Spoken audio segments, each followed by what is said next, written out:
అందరికీ నమస్కారం. నేను మీ స్వాతి, ఉస్మానియా యూనివర్సిటీ. నమస్కారం సార్. నమస్తే. కాంగ్రెస్ పార్టీ అధికారంలోకి వచ్చినప్పటి నుంచి అందరికీ కూడా వివిధ రకాలైనటువంటి విభిన్న ఆలోచనలు మొదలవుతా ఉన్నాయి.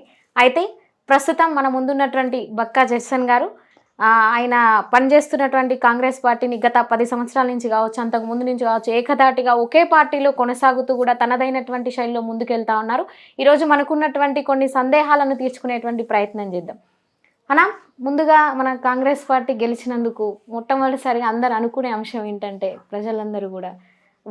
ప్రజలందరూ అనుకుంటున్నట్టు అని బీఆర్ఎస్ వాళ్ళు ఏం కమెంట్ చేస్తున్నారంటే, కేవలం కాంగ్రెస్ పార్టీ అదృష్టం వల్లనే గెలిచింది, అదృష్టవశాత్తు అని. దీన్ని ఏమంటారు? వాళ్ళు ఓడిపోయిందైతే వాస్తవం కదా. ఖచ్చితంగా అంతే. అది ఎట్లయితే ఏంది కలిసి వచ్చింది ఎట్లా అనుకుంటా, వాళ్ళు ఓడిపోయింది అనేది వాస్తవం. దానివల్ల ఒప్పుకోవాలి. ఎట్లా గెలిచింది, ఏంటిది, ఏమైంది అనేది. అంటే వాళ్లకు ఉన్న ఒక పెద్ద సందేహం ఏంటంటే,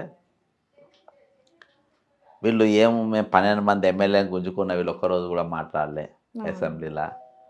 మేము ధరణి ఇంత పెద్ద కుంభకోణం చేసిన ఒక్కరోజు కూడా కాంగ్రెస్ వాళ్ళు ఉద్యమం చేయలే. కాళేశ్వరం ఇంత డిపిఆర్లే కూడా మేము కట్టినా, ఇంత పెద్ద స్కామ్ చేసినా కానీ ఒక్కరోజు కూడా వీళ్ళు అసెంబ్లీని స్తంభింపజేయలే. క్వశ్చన్ పేపర్ మేము అమ్ముకుంటే ఒకసారి ఒక కాలేజీ బంద్, రాష్ట్ర బంద్ పిలిపియలే. అంటే పదే పదే ఒకటే క్వశ్చన్ వేస్తా ఉన్నారు కేటీఆర్ గారు. కేవలం ఒక 3% ఓట్ బ్యాంక్తో మేము ఓడిపోవడం జరిగింది. సరే, ఏదున్నా కానీ 1%, 2% ఓటమే. అట్లా అంటే చేవేళ్ళ సీటు 291 ఓట్లతో గెలిచిండ్రు వాళ్ళు. మరి దానికి ఏమంటారు? అది వేరే. కేవలం అది 1% కూడా కాదు, అసలు చెప్పుకొని 0.002% ఓడిపోయింది అక్కడ.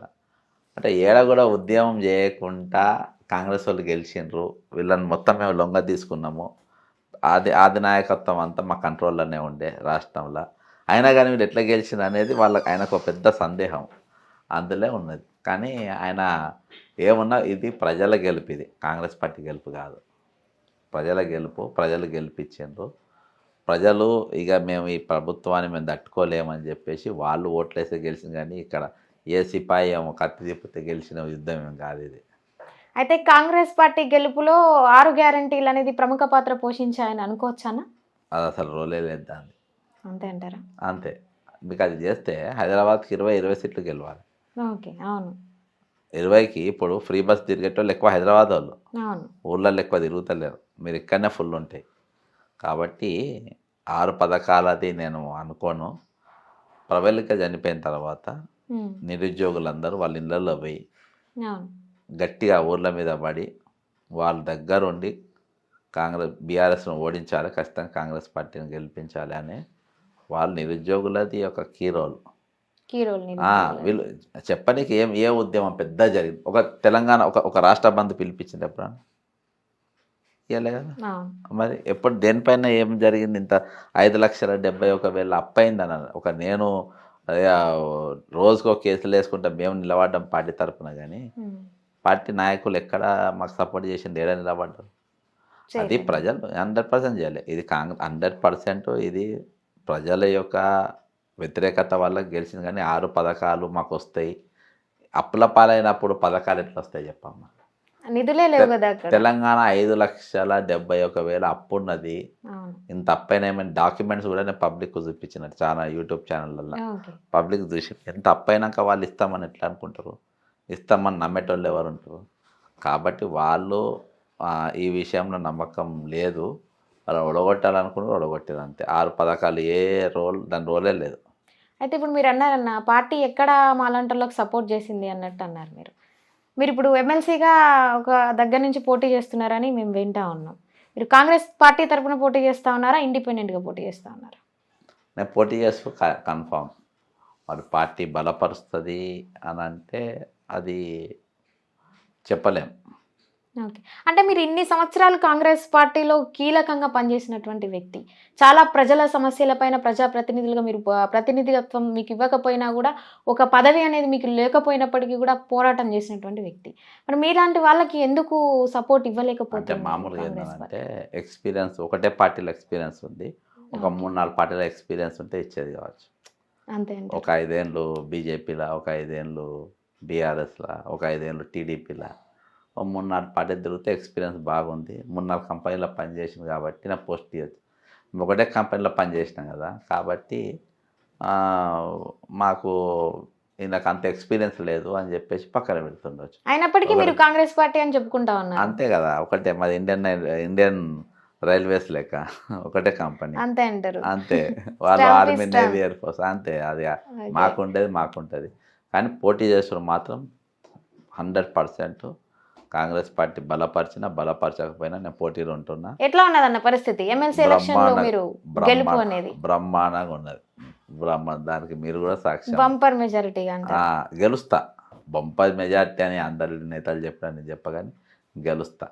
నేను ఇప్పుడు అశ్వరావుపేట దాకా ఈ మూలకెళ్ళి ఇక్కడ ములుగు ఏటో నాగనకెళ్ళి మొదలుపెట్టి ఆ అవతల బార్డర్ అశ్వరావుపేట దాకా దాదాపు ఇక అన్ని కాన్స్టిట్యున్సీలు దాదాపుగా చుట్టేసిన. చాలా మంది కలుస్తున్న మద్దతు కూడా తెలుపుతుంటారు. ఇప్పుడు అతిపెద్ద స్కామ్ మనకు తెలుసు కాళేశ్వరం ప్రాజెక్ట్ అన్న. అయితే పొంగులేటి శ్రీనివాసరెడ్డి గారికి కాంట్రాక్ట్లు కూడా వచ్చినాయి అన్నట్టు వినిపిస్తా ఉంది సమాచారం. ఇది ఎంతవరకు నిజమంటారు? ఇప్పుడు ఉన్నప్పుడే తెలియదమ్మా. ఇదివరకు అయితే దాని కాంట్రాక్టర్ ఈయన ఉండే, ఎవరు, మేయా కృష్ణారెడ్డి ఉండే. అవును, ఇప్పటికి కూడా మేయా కృష్ణారెడ్డి అనేటోడు ఆ కాంట్రాక్ట్ల అసలు ఆయన పేరు బయటకు వస్తలేదు కదా. అదే నేను అనేది. ఇప్పుడు ఏ పార్టీ వాళ్ళు కూడా ఆయన పేరే మాట్లాడతలేరు కదా, అసలు కాంట్రాక్ట్ పేరు మాట్లాడతలేరు. అందులో ఏం పనిష్మెంట్ ఉంటే మాట్లాడతారే. నేను నడిపిన టెరాసిస్ కంపెనీ గురించి పేరు తీయరు. అది నడిపే శ్రీధర్ గదిరాజు పేరు మాట్లాడారు. క్వశ్చన్ పేపర్ అమ్ముకున్న జనార్దన్ రెడ్డికి చర్చ ఉండదు, ఆయనకు ప్రాసిక్యూషన్ అనేది ఉండదు. అంతకుముందు గంట చక్రపాణి గురించి చర్చ రాదు. క్వశ్చన్ పేపర్లు బాధాప్త వీళ్ళందరి పీరియడ్లలో పేపర్ అనేది అమ్ముడిపోయింది. 2014 వెళ్ళి ఇయాలి వరకు జరిగిన ప్రతి ఎగ్జామ్ పైన విచారణ చేయాలని అంటే ఎవరు ముందుకు వస్తలేరు. కాబట్టి ఇది ఎవరైతే కాంట్రాక్టర్ ఇప్పుడు మీరు అంటుండ్రో ఆయనకు అలా వర్క్ ఇచ్చిండ్రో లేదో నాకు తెలియదు. కాకపోతే కాళేశ్వరం అసలు కట్టడానికి ఛాన్సే లేదు కదా, అక్కడ కట్టే అవకాశమే లేదు. దాన్ని నష్టపోయినాం. ఈ నష్టంతోనే ఊరుకోవాలి. 150,000 కోట్ల అప్పు ఎవరో బొంద కొట్టినాం అనుకోవాలి. తెలంగాణ ప్రజల పైసలు, మన పైసలే కదా ఇవి. వాళ్ళు ఏమన్నా యుద్ధాలు చేసి పక్క దేశాలపైన యుద్ధాలు చేసి తీసుకొచ్చిన ఖజానా కాదు కదా, మన తెలంగాణ పైసలేనా ఎవరిదైనా. అంటే మన బీఆర్ఎస్ పార్టీ ముఖ్యమంత్రి గారి దగ్గర నుంచి మొదలుకుంటే చిన్న సన్న కార్యకర్తల వరకు కూడా తిన్నది కక్కించేటువంటి ప్రయత్నం కాంగ్రెస్ పార్టీ చేయదలుచుకోవట్లేదా? అట్లానే ఎందుకు అడుగుతా ఉన్నామంటే కాళేశ్వరం ప్రాజెక్టును ఇప్పటి వరకు కూడా సిబిఐ ఎంక్వైరీ ఎందుకు వేయలేదంటారు సార్? మీ వ్యూ ఏంటి? అదే అమ్మా, ఇప్పుడు నేను చెప్పిన సమాధానం అదే. వాళ్ళ పేర్లేది అన్నప్పుడు వాళ్ళ మీద ఎంక్వైరీలు అయితే ఎట్లా అనుకుంటాం? ప్రజలు చాలా గెలిపించారు కదా. అది నేను చెప్తున్నా అమ్మా, ప్రజలు గెలిపించడానికి గల కారణం వేరే. ప్రజలు, మీరు నా గత ఇంటర్వ్యూలు చూస్తే నేను 3 రకాలుగా కాంగ్రెస్ పార్టీకి ఓటేసిందని చెప్పిన. ఏది ఒక 1 year బ్యాక్. ఎందుకు వేస్తారు అంటే పెద్దలు అడిగినప్పుడు కూడా చెప్పిన. ఒకటి, నంబర్ 1 కాంగ్రెస్ పార్టీకి తిట్టుకుంటూ ఓటేస్తారు. కాంగ్రెస్ పార్టీ ఓటు బ్యాంక్ కూడా ఒకటి ఓటేస్తాడు. వేరే దిక్కులేక కాంగ్రెస్ పార్టీకి ఓటేస్తాడు.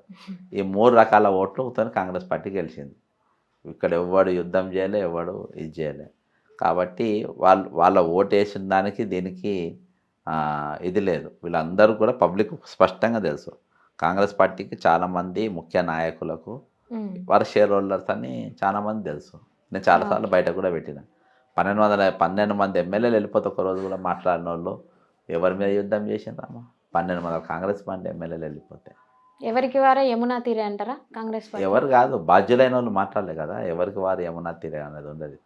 బాధ్యులైన వాళ్ళు 12 ఎమ్మెల్యేలకు ఎవరు ఇన్ఛార్జ్? బట్టి విక్రమార్క ఇన్ఛార్జ్. ఆయన మాట్లాడలే కదా ఈరోజు. కాళేశ్వరం ఇటువంటి స్కామ్ల పైన ఎవరు మాట్లాడలే? పిసిసి ప్రేరణ గారు మాట్లాడారు. అది ఎన్నిసార్లు మాట్లాడలేదో అందరికీ తెలుసు. చలో కాళేశ్వరం ఒకసారి పిలిపించిందా? ఎన్నిసార్లు పోయింది కాళేశ్వరం? రాహుల్ గాంధీ వచ్చేదాకా ఒక దిక్కే లేకపోయాడు, పోయేటోడు. కాకులు కూడా పోలే. కాంగ్రెస్ గాంధీ భవన్కి ఒక కాకి కూడా కాళేశ్వరం కాడికి పోలే. ఇక అట్లుంటుంది అంతా. అయితే అన్న, ముఖ్యంగా ఇప్పుడు మనం కమెంట్స్ చూస్తూ ఉన్నాం. మీరు నిరుద్యోగులది కీ పాత్ర అన్నారు కాంగ్రెస్ పార్టీ గెలుపులో. మరి జీవో నెంబర్ 46 గురించి పెద్ద ఎత్తున కూడా విద్యార్థులు ఉద్యమం చేస్తూ ఉన్నారు. దాన్ని ఎందుకు ముందుకు తీసుకెళ్ళలేకపోతుంది పార్టీ అధిష్టానం కావచ్చు, పార్టీలో ఉన్నటువంటి మేధావులు కావచ్చు? ఎందుకు సపోర్ట్ చేస్తుందా, అసలు చేయట్లేదా? అది సమాచారం అనేది తెలియట్లేదు. అమ్మా, ఒకటి జెంకో ఎగ్జామ్స్ పోస్ట్ నిరుద్యోగులలో జెంకో వాళ్ళు కూడా మా ఎగ్జామ్స్ మా క్వశ్చన్ పేపర్ అమ్ముకుంటారు. వాళ్ళ డౌట్ ఉండే ఎగ్జామ్ వాళ్ళు కూడా తిరిగింది. 17వ తారీఖు ఎగ్జామ్ ఉండే డిసెంబర్ 17. అది పోస్ట్ పోన్ చేయాలన్నప్పుడు నేను ప్రభుత్వానికి వ్యతిరేకంగా వాయిస్ ఎత్తిన, ఎగ్జామ్ క్యాన్సిల్ అయింది. ఇప్పుడు కూడా పిల్లలు నాకు ఫోన్ చేస్తారు, ఇప్పుడేమో ఎగ్జామ్ పెట్టి పీమని ఫోన్ చేస్తారు. సరే అదొకటి. తర్వాత 46 జీవోలు నా దగ్గరికి ఏమో రాలే ఫస్ట్. నా దగ్గరికి వాళ్ళు ఎప్పుడు రాలే. వాళ్ళు అది వరకు వేరే వాళ్ళ దగ్గర పోయినరు. ఇప్పుడు ఉన్న మంత్రులుగా ఉన్న అప్పుడు ఆపోజిషన్ లీడర్ల వాళ్ళ దగ్గర పోయినరు. వాళ్ళందరూ మేము ముఖ్యమంత్రి కాగానే, మేము మంత్రులం కాగానే, మా ప్రభుత్వం రాగానే నేను ముందు రద్దు చేస్తా అంటే నేను ముందు రద్దు చేస్తానని ఒకరి మీద ఒకరు తొక్కిసలాటలు చేసుకుంటా వాగ్దానం ఇచ్చారు 46 జీవోకు. 46 జీవోకు నాకు సంబంధం లేదు, మన దగ్గర రాలే. అయినా కానీ అన్ని దారులు మూసుకపోయినాక గాంధావకానికి వచ్చినట్టు అన్ని దగ్గర దారులు వాళ్ళ క్లోజ్ అయినాక నా దగ్గరకు వచ్చారు. వస్తే సరే నేను సపోర్ట్ చేస్తానని చెప్పిన. ఇందిరా పార్కాడ దీక్ష నేనే ఐడియా ఇచ్చింది, నేను కూర్చోబెట్టింది అది. ఇందిరా పార్కాడ వాళ్ళకి చెప్పి ఉస్మానియా యూనివర్సిటీలో ఒక కార్యక్రమం చేసినాం. వాళ్ళకు గట్టిగా నిలబడ్డా, ఇవాళ కూడా నిలబడ్డా. రాత్రి కూడా శరత్ సార్తో నిన్న కూడా మాట్లాడినా. వాళ్ళు ఫస్ట్ కృష్ణారావు అనేటోడు స్టాండింగ్ కౌన్సిల్ అడ్వకేట్ ఎవడైతే ఏసీబీలో పట్టుబడ్డాడు, అసొంటోడు ఇప్పుడు రిక్రూట్మెంట్ బోర్డుకు ఆయన అడ్వకేట్గా ఉన్నాడు. ఆయన ఉన్నాక శ్రీనివాసరావు అనేటోడు recruitment board chairman, police recruitment chairman ఉన్నాక ఇంకా వీళ్ళకి న్యాయం జరుగుతాయని నాకు నమ్మకం లేదు. ప్రభుత్వం రాగానే ఫస్ట్ వీళ్ళిద్దరిని తీసేయాలి. అడుగులు వేస్తుందా ప్రభుత్వం? ఎక్కడైతుంది కనబడతలేదు అట్లా. ఇవాళ కూడా వాళ్ళే ఉండరు కదా. ఇవాళ కొట్టేనికి అప్పుడంటే ప్రభుత్వం మనది కాదు. కేసీఆర్ చేసిన తప్పులు మన కోర్టులు ఎట్లా పడ్డాయి? 46వ జీవో తీసిండ్రు, 46 జీవోకు వ్యతిరేకంగా మన కోర్టులు పడ్డాయి. 46 జీవో ఏంది? లోకల్లోని హైదరాబాద్ దొంగ సర్టిఫికేట్లు 1వ తరగతికి వెళ్ళి 7వ తరగతి వరకు లెటర్ ఆంధ్ర వాళ్ళు చాలామంది తీసుకొచ్చుకొని పెట్టుకుంది అనేది ఒకటి ఉన్నది. అవి అంత ఈజీగా ఎందుకు పెట్టాలి? బోర్డ్ ఎగ్జామ్ పెట్టాలి, 1 to 10 అని పెట్టాలి లోకల్ సర్టిఫికేట్. 1 to 7 ఎట్లా పెడతారు? లేకుంటే 6 to 12 అన్న పెట్టాలి. నీకు ఒక 2 బోర్డు కనీసం ఒక 2 బోర్డు ఎగ్జాములు లేకుండా నువ్వు వీళ్ళు లోకల్ ఒకటైతే టీసీ వాడు ఏ స్కూల్కి పోయి పాత ప్రైవేట్ స్కూల్కి పోయి ₹1000 పడితే వాడే ఇస్తాడు. 1 నుండి 7 వరకు మా దానిలో చదివిందని. అది లెక్కకు వస్తుంది. అది